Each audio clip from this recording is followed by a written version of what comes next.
begin to just psych yourself out. No. I want you to be able to say something to yourself that will enable you to maintain a level of integrity with yourself. That when you say this, even when you face tremendous setbacks, it will be a benchmark to keep you in the game, to keep you moving forward and experimenting and readjusting your strategy and your plan of action, continuously looking for ways to win. So what is that something?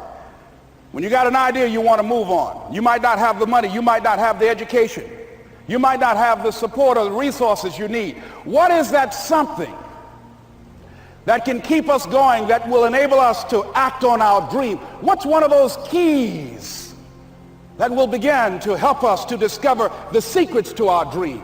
Here's what I want you to repeat after me, please, with power and conviction. Say, it's possible. It's possible. That's all I want you to do when you look at your dream. Just say to yourself every day, it's possible. Just say that every day to yourself, it's possible. Because what does that do? See, it begins to change your belief system. See, the way in which we operate, ladies and gentlemen, it's a manifestation of what we believe, what's possible for us. Whatever you've done up to this point, all that it really is a duplication, it's a reproduction of what you believe subconsciously that you deserve and what's possible for your life. Most people operate out of their personal history, out of their memory, things they have done, things they've experienced, things they've seen, things that they have observed. What I'm suggesting that you operate out of a larger vision of yourself. I want you to see yourself doing what you want to do, experiencing what you want to experience, having what you want to have, doing what it is that gives your life some meaning and value. Operate out of your imagination, not your memory. Because whenever you look at where you want to go, I'm wanting to warn you, you will have some conversation back here after you go through the data that you've experienced in life saying you can't do it. And so what you want to begin to do is ignore that inner conversation. Well, most people, ladies and gentlemen, when something happens to them, what they do is they begin to believe that that's the way it is. That's the way it's always been. And they can't see the possibility of it being any different. Example, before April 1954, the common belief, the universal belief, because it had been tried again and again and again and people had failed, the belief was that man was not physically capable of breaking the 4-minute barrier, that he could not run a mile in less than 4 minutes. That was the belief on the planet. It had never been done.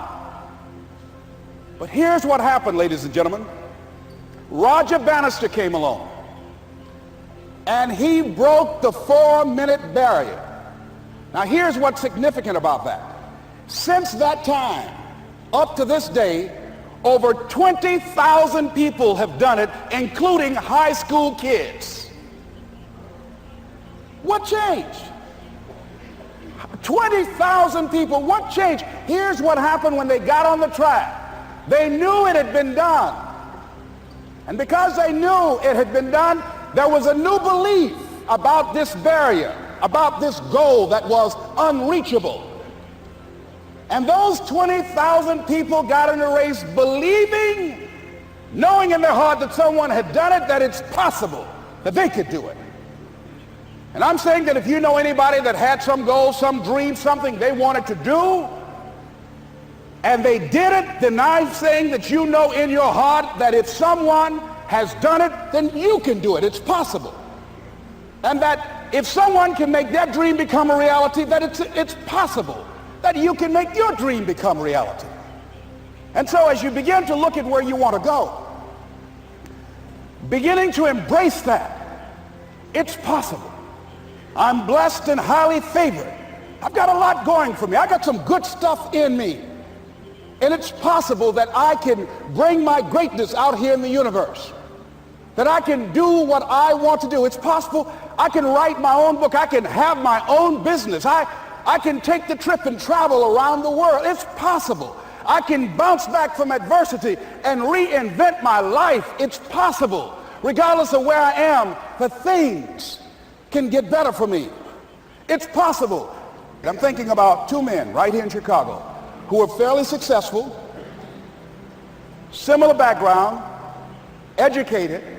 They worked for a corporation for many years, and they were among many people that were laid off. Two guys who were very good friends.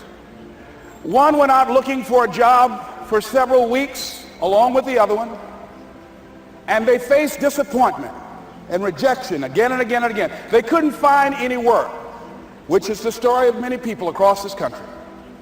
One guy stopped. He became discouraged. He stopped going.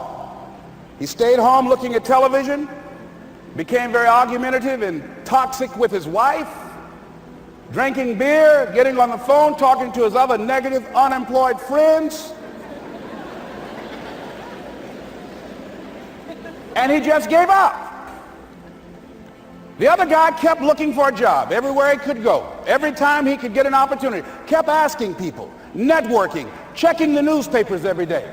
Kept going everywhere he could, trying to find a job. You have too much education. You're overqualified. You won't be here long enough. He kept going. He kept going.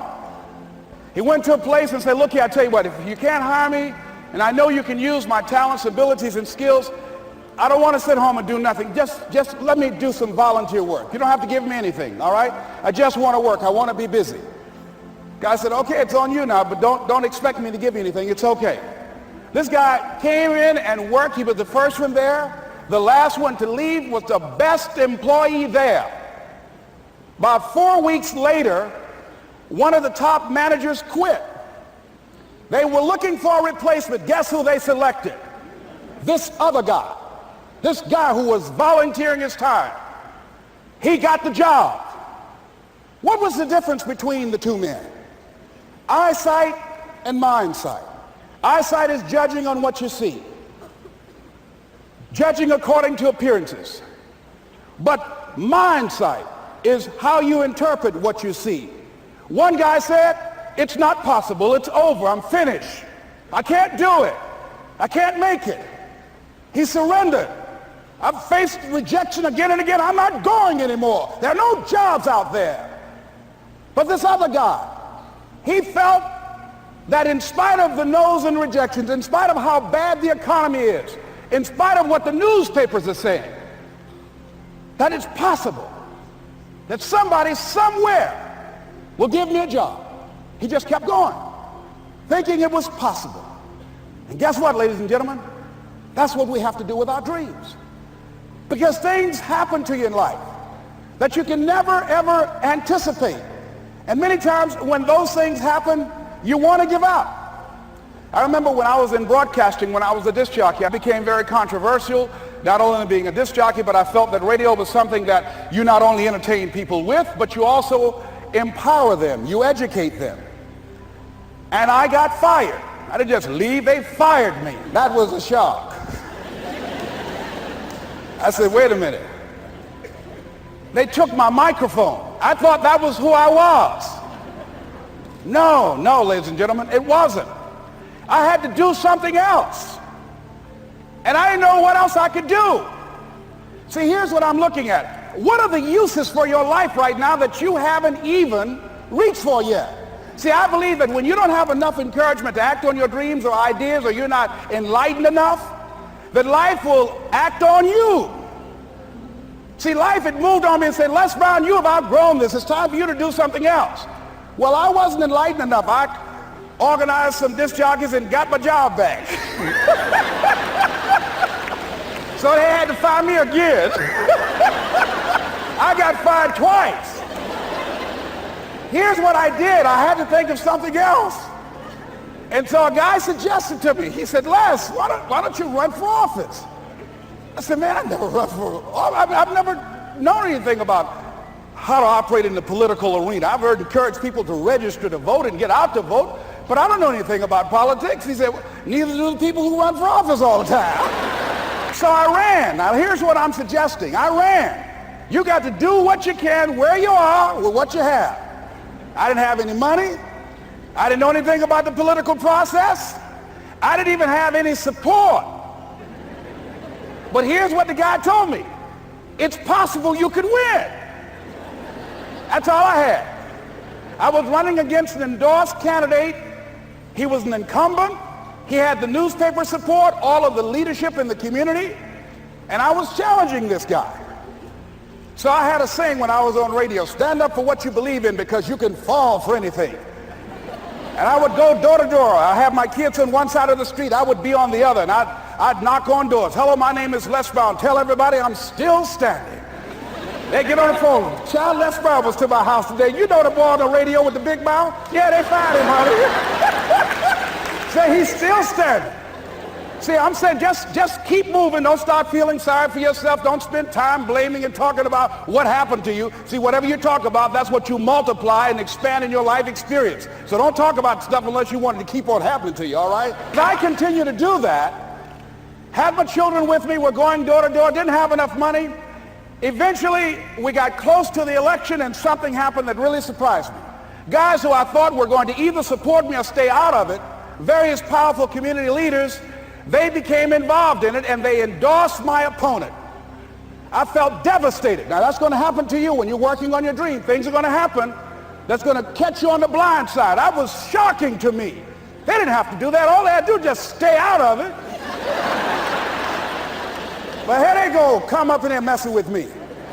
Now that's going to happen. There's some people who believe it's their personal business to stop you from living your dream, all right? But I didn't deal with that. You want to make your dream come true, you got to stay focused. Some people rather get even than get ahead. Stay focused on where you want to go. I just kept on doing what I was supposed to do. And so I was driving to the radio station. My opponent had over $20,000. I had less than $800. As I was in the radio station, the guy said, "You're going to make a commercial?" I said, "Yes." He said, "It better be a good one because that money can't go pretty far here." And I sat there in the middle control room and I was thinking.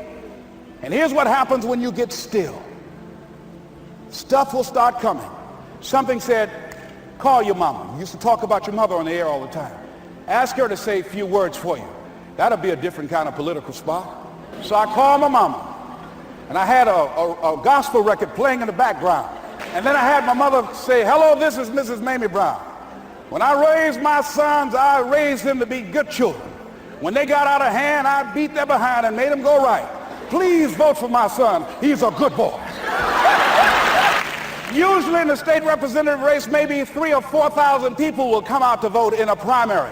In that primary race, over 27,000 people came out and voted, said, "I'm voting for Les Brown because his mama said he's a good boy." I won, ladies and gentlemen. I won. So you've got to be willing to stay focused, to be creative, to be relentless, because things are going to happen to you when you're working on your dream.